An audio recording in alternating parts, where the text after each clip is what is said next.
Hello everyone, welcome to our channel. हम लोग आज स्टार्ट करेंगे घटना चक्र के मॉडर्न हिस्ट्री सेक्शन से with questions for our upcoming exam.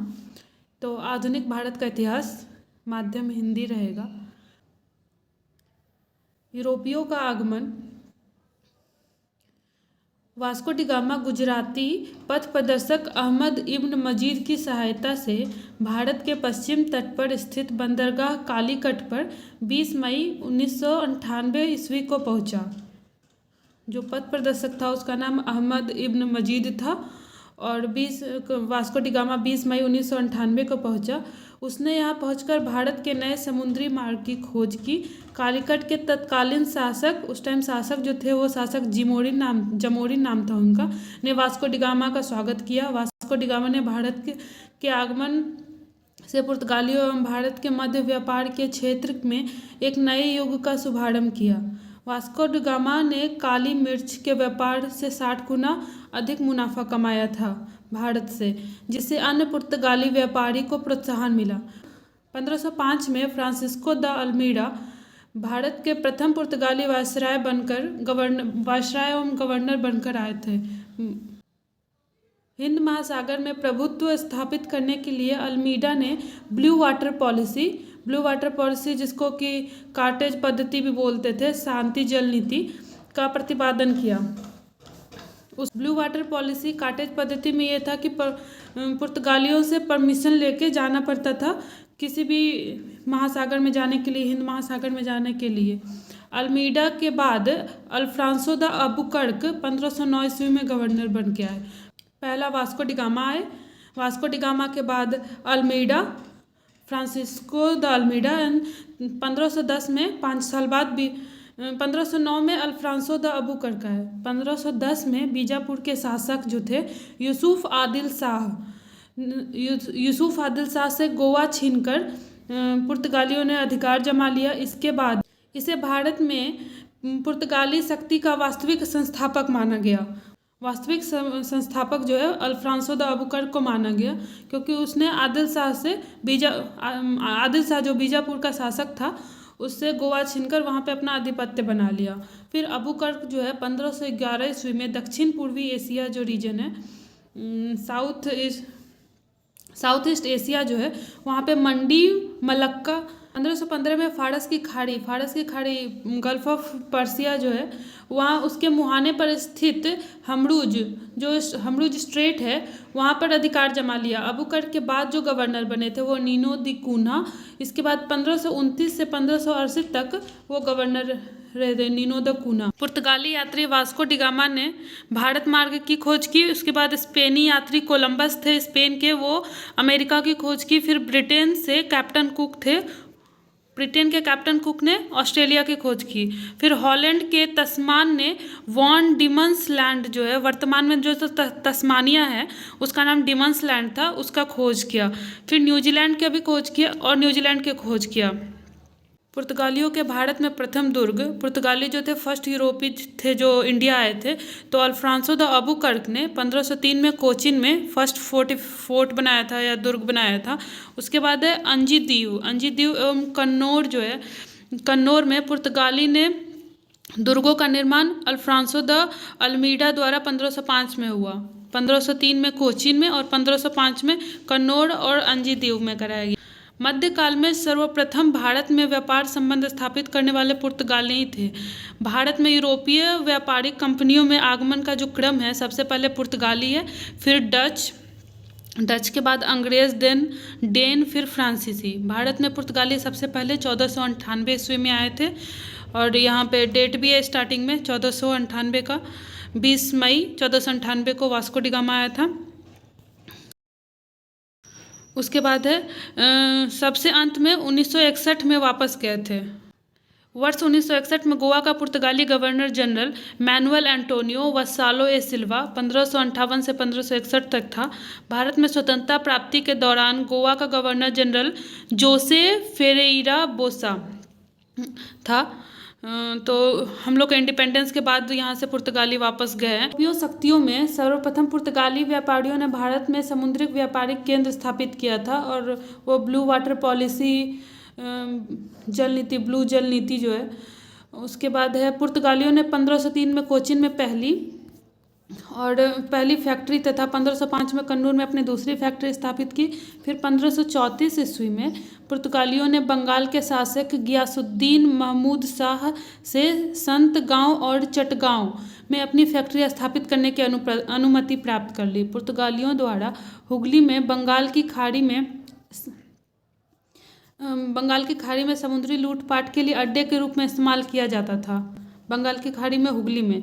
फिर 1632 ईस्वी में मुगल बादशाह, उस टाइम शाहजहाँ थे, तो शाहजहाँ ने हुगली में पुर्तगाली बस्तियों को पूरी तरह नष्ट कर दिया और 1000 से अधिक पुर्तगाली निवासियों को बंदी बना लिया। फिर है कासिम बाजार की फैक्ट्री है कलकत्ता में। कासिम बाजार की फैक्ट्री के प्रमुख जॉब चार्नक ने अंग्रेजों के व्यापार केंद्र के लिए हुगली के स्थान पर सूतानूती अथवा सुतनौती, कलकत्ता का स्थल है, तो उसको चुना था कासिम बाजार के बजाय।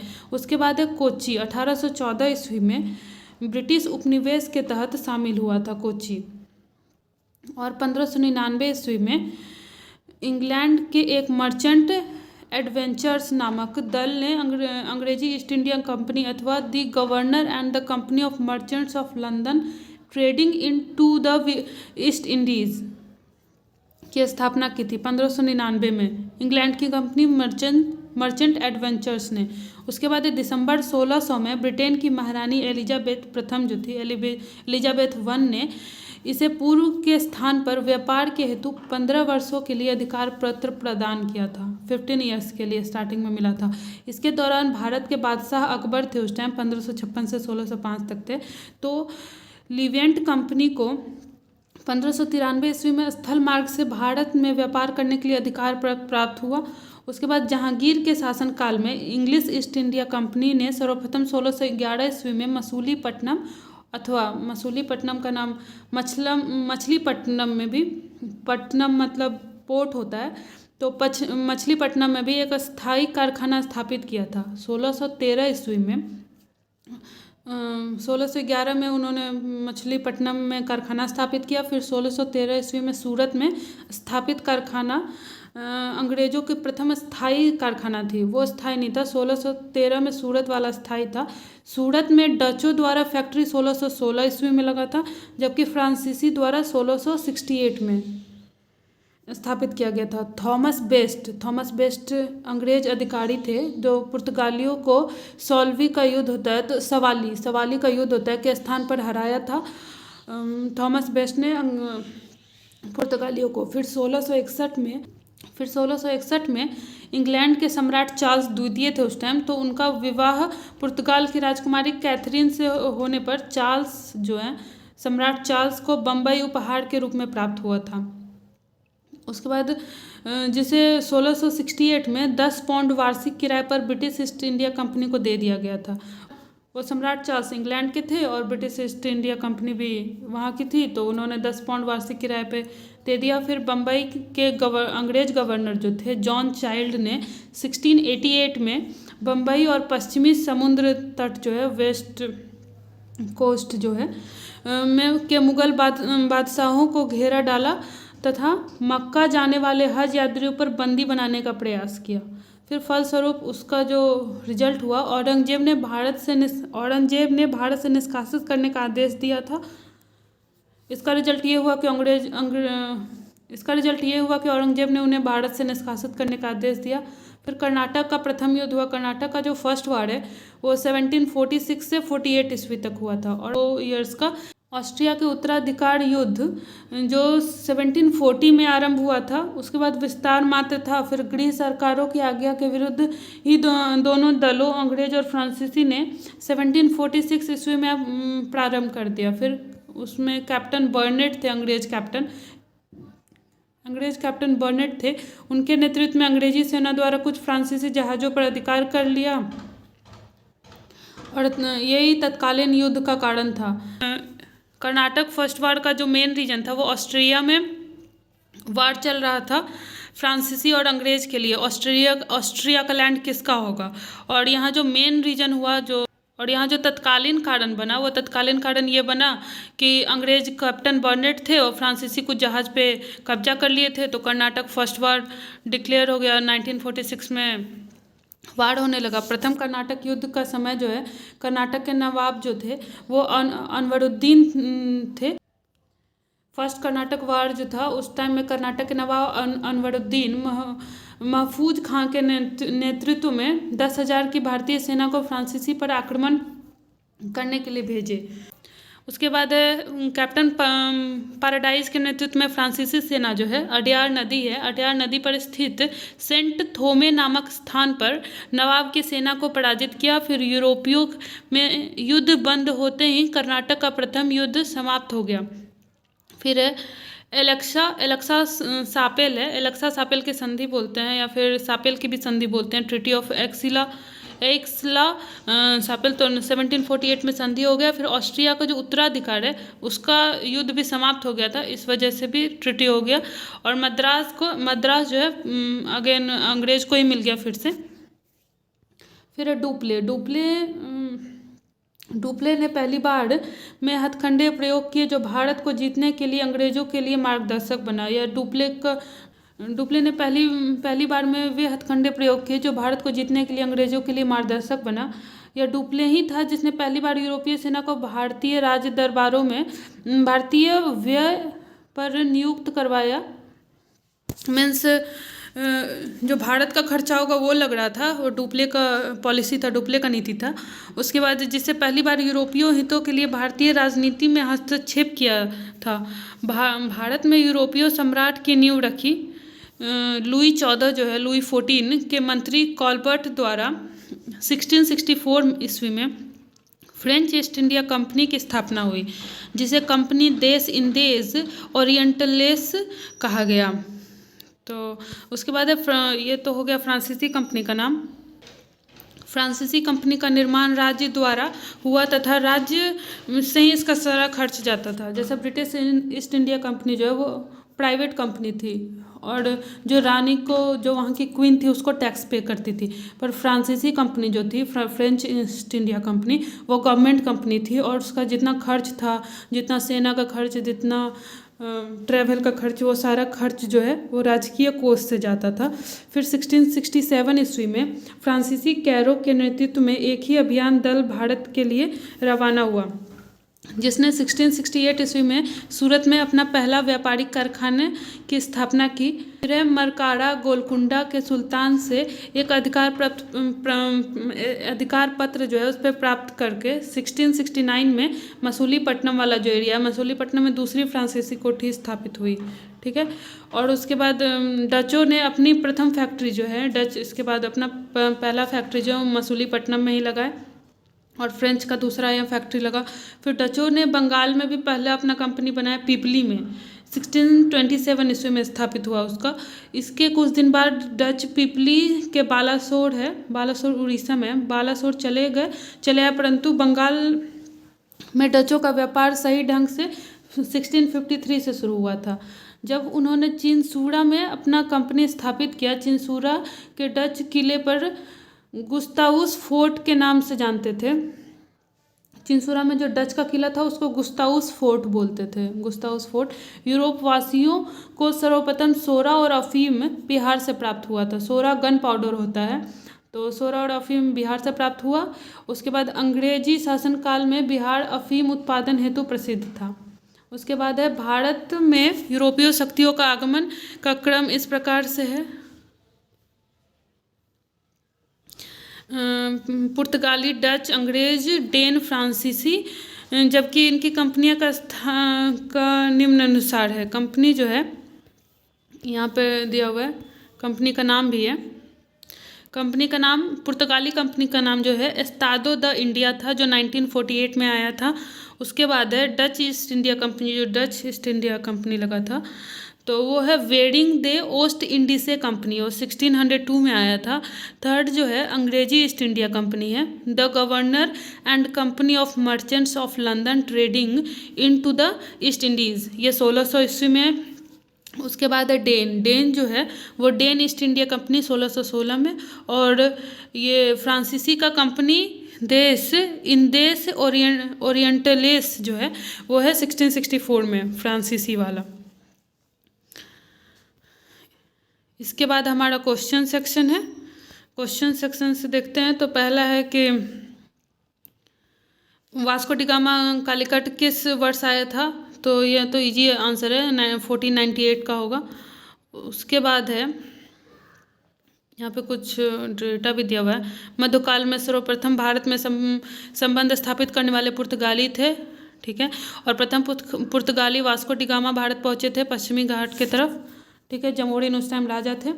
फिर बंदरगाह 20 मई 1998 को पहुँचे थे और समुद्री मार्ग का खोज किया था। भारत आने के लिए उन्होंने काली मिर्च का व्यापार करने के लिए 60 गुना प्रॉफिट उनको मिला था। उसके बाद है पुर्तगाली व्यापारियों ने भारत में कालीकट, गोवा, दमन दीव एवं हुगली के बंदरगाहों पर अपना कोठिया स्थापित किया था। गोवा, दमन दीव और हुगली बंगाल में हो गया और दमन दीव गोवा जो है वो वेस्ट साइड हो गया। फिर 1505 में फ्रांसिस्को द अल्मीडा जो है, फ्रांसिस्को द अल्मीडा पहला गवर्नर बना था, पुर्तगाली गवर्नर 1505 में। और उसके बाद ये काटेज पद्धति भी लाया था जो ब्लू वाटर पॉलिसी है। परमिशन लेना पड़ता था, इसके बिना कोई भी, इस परमिशन के बिना कोई भी हिंद महासागर में क्रॉस नहीं कर सकता था। और इसमें यह था कि इस पॉलिसी में यह था कि अगर आप इंडियन ओशन से होकर जाते हैं तो हम आपके जहाज़ का सिक्योरिटी का पूरा जिम्मा लेते हैं। इसके अलावा जहाज़ लूट जाती है या कोई भी घटना होती है तो उसके जिम्मेवार ये पुर्तगाली नहीं होंगे। और लूटते तो पुर्तगाली ही थे, तो इसलिए उनको समुद्री बादशाह, समुद्री लुटेरा इस तरह के नाम से भी जानते हैं। सेकंड क्वेश्चन है, निम्न में से कौन सा नीला जल योजना ब्लू वाटर पॉलिसी से संबंधित है, तो द अल्मीडा, डुप्ले, अबुकर्क और रॉबर्ट क्लाइव, तो ये द अल्मीडा है पहला आंसर। उसके बाद सेकेंड, मध्यकाल में सर्वप्रथम भारत में व्यापार संबंध स्थापित करने वाले, तो डच, फ्रांसीसी, अंग्रेज और पुर्तगाली, तो लास्ट में तो डी है। मध्यकाल में तो वही आए थे सबसे पहले, पुर्तगाली हैं। उसके बाद है वास्को डी गामा भारत कब आया था, ये तो 1948 का हो गया। फिर पुर्तगाली उपनिवेश का प्रथम वायसराय कौन बना था, वो अल्मीडा ही बना था जो काटेज पद्धति ब्लू वाटर पॉलिसी लाया था। नेक्स्ट क्वेश्चन है, निम्नलिखित में से किसने वास्को डी गामा का कालीकट में स्वागत किया था, तो ये जमोरिन राजा था। तो इसने क्या था, सूची 1 और सूची 2 को मैच करना है। अच्छा, यहाँ ऑप्शन भी है। तो वास्को डी गामा है, वास्को डी गामा, फिर क्रिस्टोफर कोलंबस, कैप्टन कुक और तस्मान, तो ये सब प्लेस है कि कौन सा कहाँ से रिलेट करता है। वास्को डी गामा का 2 हो जाएगा, पहले ऑप्शन बी में ही 2 है। फिर है फिर क्रिस्टोफर कोलंबस जो है, कोलंबस स्पेन का था, तो ये हो गया 2-1। और सी जो है कैप्टन कुक जो है वो हॉलैंड, वो ग्रेट ब्रिटेन का था कैप्टन कुक, जो ऑस्ट्रेलिया का खोज किया था। और फिर तस्मान जो है डी, वो जो बचा ऑप्शन हम लोग का 3 हॉलैंड का, तो आंसर।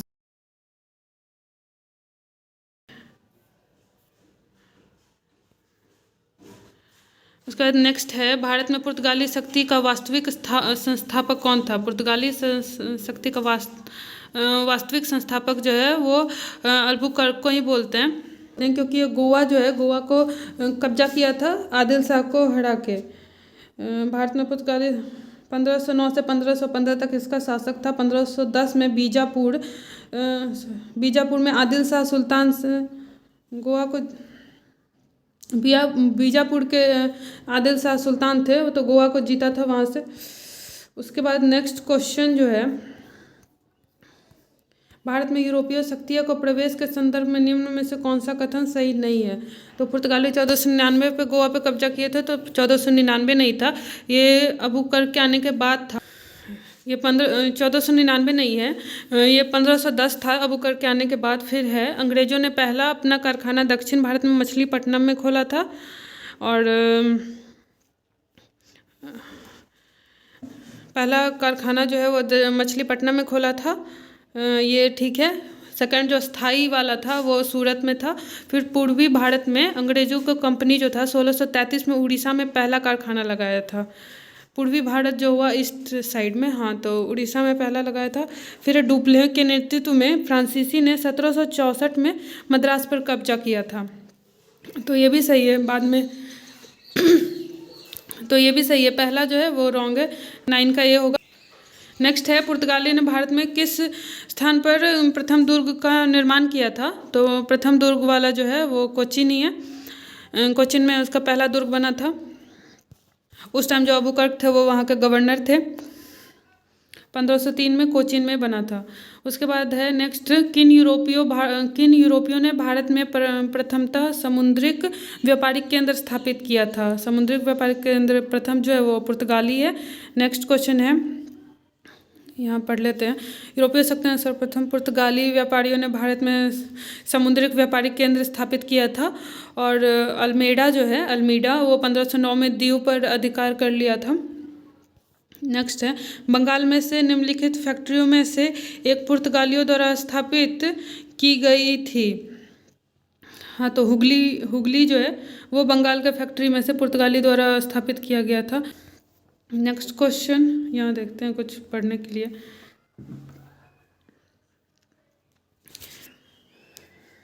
पुर्तगाली गवर्नर नीनो दी कून्हा है, वो 1529 से 38 तक गवर्नर रहा है।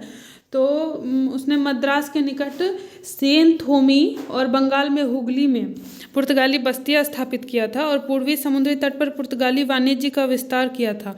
1534 ईस्वी में पुर्तगालियों ने बंगाल के शासक गियासुद्दीन महमूद शाह से संतगांव और चटगांव में अपना फैक्ट्री स्थापित करने का अनुमति प्राप्त किया था। गियासुद्दीन महमूद शाह से पुर्तगाली बंगाल में फैक्ट्री स्थापित करने के लिए किया था। और इसके बाद संपूर्ण बंगाल में अनेक पुर्तगाली बस्ती स्थापित किया। फिर चटगांव जिसे पुर्तगाली महान बंदरगाह के रूप में अभिहित करते थे, इसके द्वारा प्रयुक्त किया जा रहा था। और 16वीं सदी में सतगांव का पतन हो गया, उसका स्थान हुगली ले लिया था। चिंसूरा में डच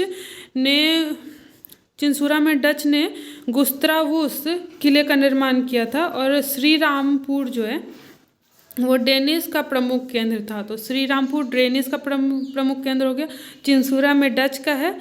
नेक्स्ट क्वेश्चन है, पांडिचेरी वर्तमान जो पुडुचेरी है के संदर्भ में निम्नलिखित में से कथनों पर विचार कीजिए। इसमें मल्टीपल ऑप्शन है यूपीपीएससी मेंस का। तो पहला है, पांडिचेरी पर कब्जा करने वाले पहले यूरोपीय शक्ति पुर्तगाली थे पांडिचेरी पर। दूसरा है, पांडिचेरी पर कब्जा करने वाले दूसरे यूरोपीय शक्ति फ्रांसीसी थे। तीसरा, अंग्रेजों ने कभी पांडिचेरी पर कब्जा नहीं किया था। तो इसमें पहला जो है, प्रथम तो यूरोपीय फ्रांसीसी ही थे जो पांडिचेरी पर कब्जा किए हुए थे। पुर्तगाली थे जो कब्जा किए हुए थे। और पांडिचेरी पर कब्जा करने वाला दूसरा यूरोपीय फ्रांसीसी नहीं था। और ये जो है, अंग्रेजों ने कभी पांडिचेरी पर कब्जा नहीं किया था, ये भी गलत है। तो इसमें पहला ऑप्शन सही होगा, क्योंकि अंग्रेज का तो ऑल ओवर ब्रिटिश एम्पायर ही बन गया था। फिर है, पांडिचेरी सर्वप्रथम पुर्तगालियों को अपना उपनिवेश स्थापित किया था। पांडिचेरी में सर्वप्रथम पुर्तगालियों ने अपना उपनिवेश स्थापित किया था। फिर पांडिचेरी में इसके बाद डेन्स है, और डेनिस हो गया, और डेनमार्क वाले लोग, और डच है। डच ने अपनी व्यापारिक कोठियाँ स्थापित किए थे, जिसके बाद 1673 में फ्रांसीसी भी बनाया था। और अंग्रेज ने भी पांडिचेरी पर 1793 ईस्वी में कब्जा कर लिया था।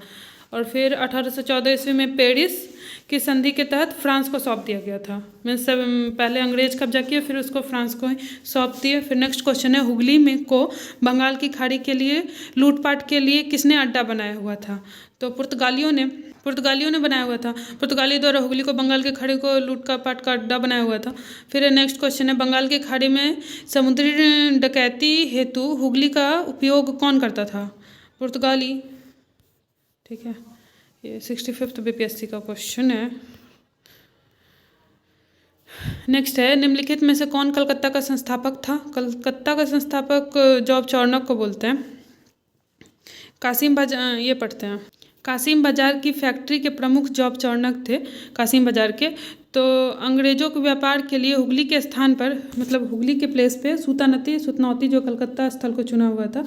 तो कलकत्ता का संस्थापक इसलिए उनको माना जाता है, जॉब चार्नक को। और हालांकि मई 2003 में दिए गए अपने निर्णय में कलकत्ता उच्च न्यायालय की एक खंडपीठ ने जॉब चार्नक के कलकत्ता का संस्थापक न मानते हुए कहा है कि कलकत्ता जॉब चार्नक के आगमन से पूर्व अस्तित्व में था तथा इसके आधार पर कलकत्ता का स्थापना 24 अगस्त 1690 दिवस, फाउंडेशन दिवस उसको मनाया जा रहा है 24 अगस्त को। फिर कलकत्ता किसने बताया? आप लोग कमेंट कर सकते हैं अपने अपने स्टेट का फाउंडेशन डे कलकत्ता किसने बसाया था। तो वही जॉब चार्नक पे इसका आंसर। इसका नेक्स्ट है, भारत के साथ व्यापार के लिए सर्वप्रथम संयुक्त पूंजी कंपनी किन लोगों ने आरंभ की थी? संयुक्त पूंजी कंपनी टाइप लोगों के साथ मिलके इस तरह का कंपनी था। डच लोग का पॉलिसी था कि जैसे पार्टनरशिप वाला कंपनी जो होता है कि कुछ आप पेमेंट कीजिए, कुछ आप पैसा दीजिए और आप पार्टनर बन जाइए, इस तरह का कंपनी। तो ये डच लोग का शुरू किया हुआ था संयुक्त पूंजी कंपनी। भारत के साथ व्यापार के लिए सर्वप्रथम संयुक्त पूंजी कंपनी 1599 ईस्वी में लंदन में स्थापित अंग्रेजी ईस्ट इंडिया कंपनी। अंग्रेजी ईस्ट इंडिया कंपनी का नाम जो था वो लंबा सा, the governor and the company of merchant of London trading into the East Indies. और उसके बाद 1602 ईस्वी में डच जो हॉलैंड है, हॉलैंड संसद द्वारा पारित प्रस्ताव से संयुक्त डच ईस्ट इंडिया कंपनी द्वारा स्थापित किया गया था। नेक्स्ट है, निम्नलिखित कथनों में से कौन सा एक सही है? आधुनिक कोच्चि भारत की स्वतंत्रता तक डच उपनिवेश था। डचों ने पुर्तगालियों को पराजित किया और आधुनिक कोच्चि में अपना फोर्ट विलियम्स का निर्माण किया। ये सही है।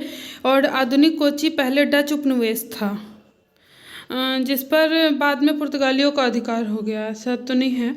फिर आधुनिक कोच्चि कभी भी ब्रिटिश उपनिवेश भाग नहीं था, ये भी नहीं है। तो बी सही है इसका।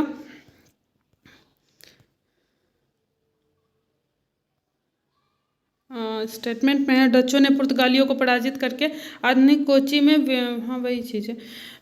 20 नंबर जो क्वेश्चन है वो है, भारत में ईस्ट इंडिया कंपनी की सफलता का राज था। ईस्ट इंडिया कंपनी का सफलता का तो बहुत सारा राज था।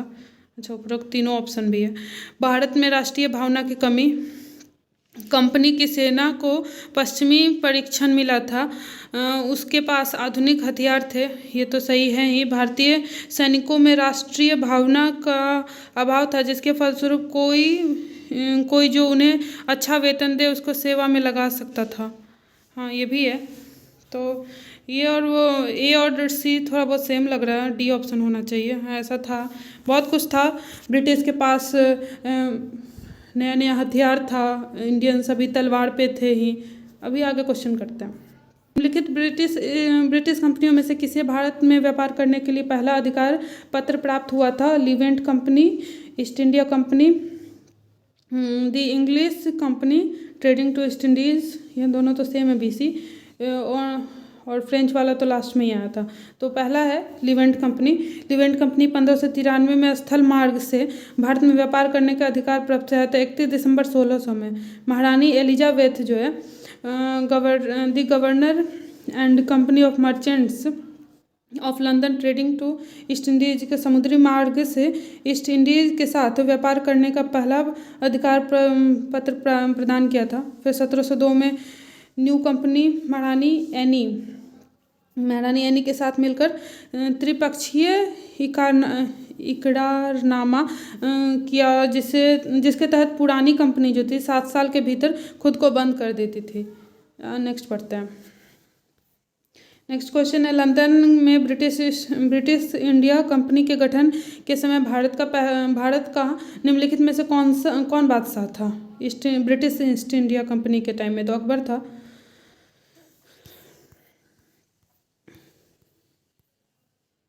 नेक्स्ट क्वेश्चन है, अच्छा ये पढ़ लेते हैं। सितंबर 1599 में लंदन में कुछ व्यापारियों ने लॉर्ड मेयर की अध्यक्षता में एक सभा का आयोजन किया था।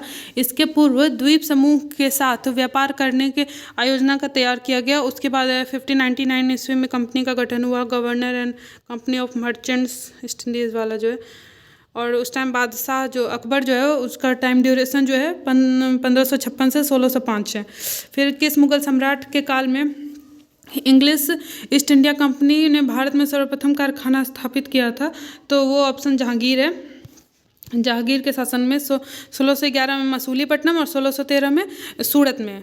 फिर है 1613 में अपनी पहली फैक्ट्री कहाँ स्थापित की? तो ये सूरत होगा। ऐसे तो पहली स्थायी फैक्ट्री होना चाहिए।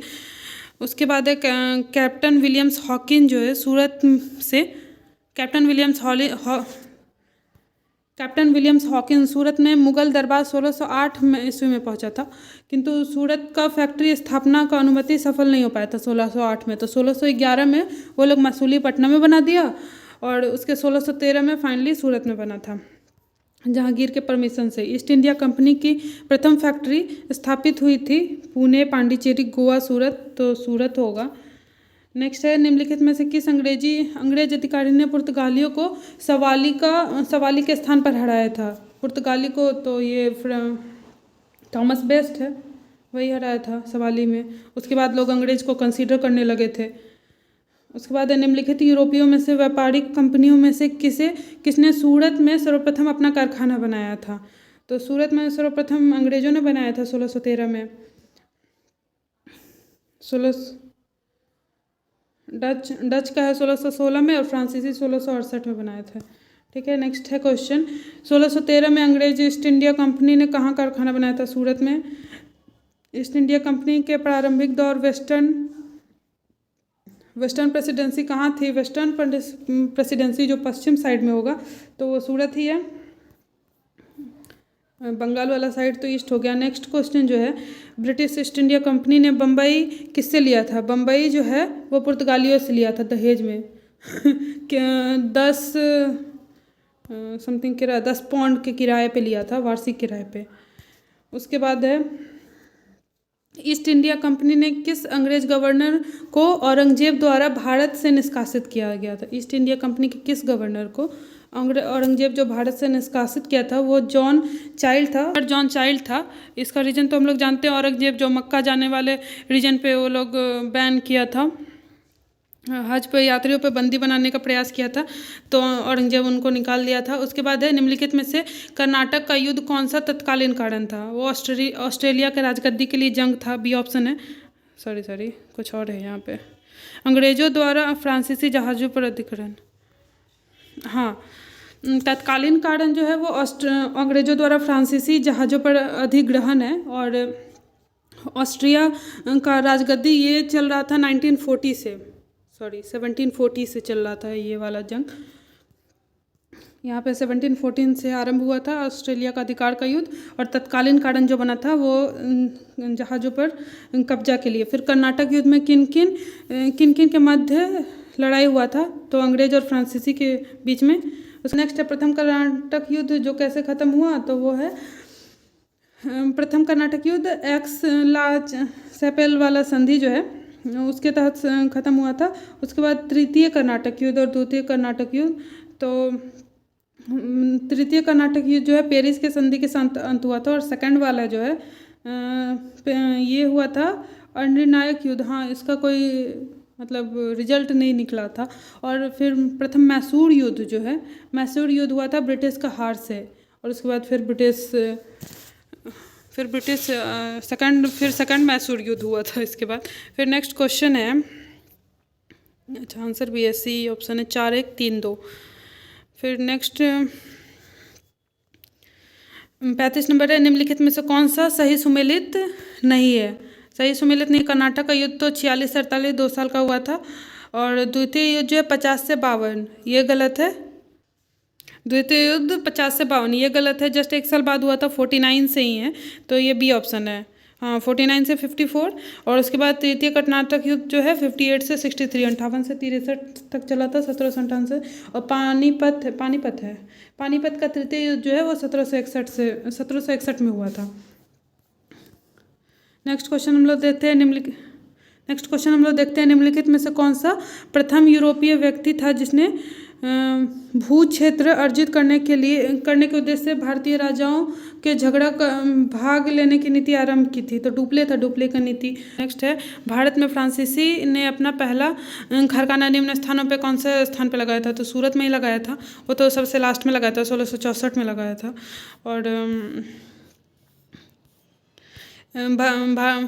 और उसके बाद है फ्रांसीसी ईस्ट इंडिया कंपनी कब स्थापित हुई थी? तो लुई 14 के शासन में। हाँ, लुई 14 के शासन में हुई थी। और नेक्स्ट क्वेश्चन है फिर निम्नलिखित में से किसे भारत में फ्रांसीसी कंपनी का संस्थापक माना जाता है? तो इसका ऑप्शन कॉलबर्ट है। ये तो कॉलबर्ट है। नेक्स्ट है बंगाल में से निम्न में से कौन सा कारखाना डचों द्वारा स्थापित किया गया था? तो बंदेल, चिंसूरा, हुगली में लास्ट बाद में हुआ था, चिंसूरा में हुआ था, चिंसूरा और हुगली। और यहाँ पे डच का तो नहीं, डेनिस का हुआ था।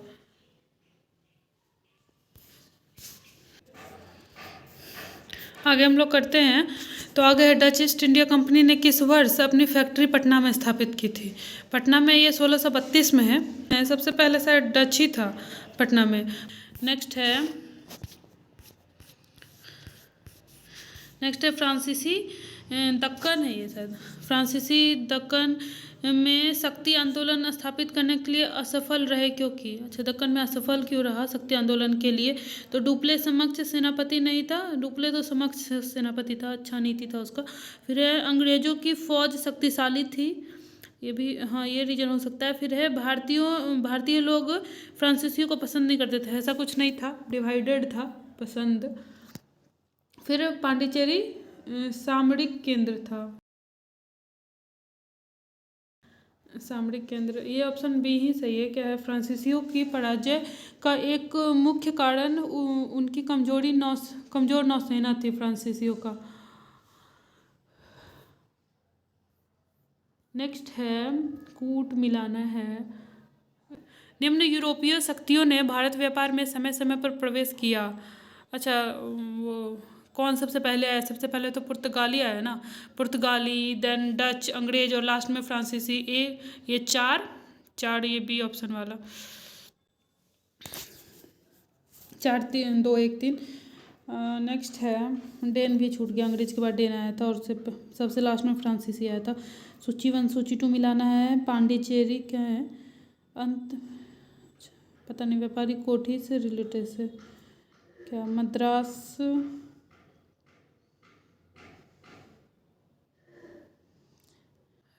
किस चीज़ के लिए मिलाना है? सद्रास, त्रावणकोर, गोवा। इसका आंसर देखते हैं। आंसर में तो कुछ एक्सप्लेनेशन नहीं है, सही सुमेलित है। पांडिचेरी फ्रेंच, गोवा पुर्तगाली, ट्रान के बाद डेनिस। आप लोग को समझ आया तो आप लोग कमेंट कीजिए।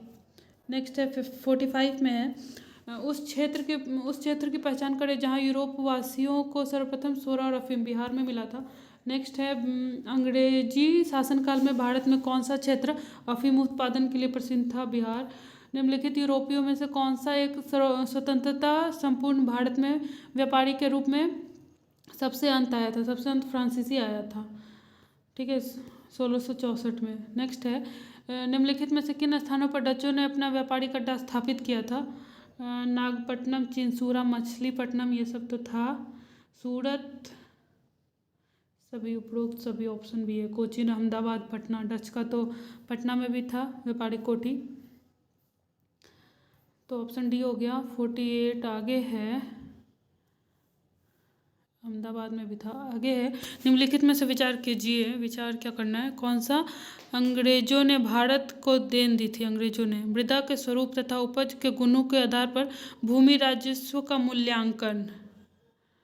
युद्ध में चलती फिरती तोपों का उपयोग, और तंबाकू और लाल मिर्च, ये तो पुर्तगाली दिया था।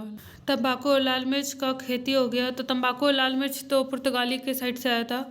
मृदा का स्वरूप, ये वाला उपज बहुत पहले से हो रहा है, शेरशाह सूरी के टाइम में भी, मध्यकाल वाला जो भारत था उस टाइम में भी होता था, और तोप भी मुगल काल में यूज होता था, अकबर के टाइम में।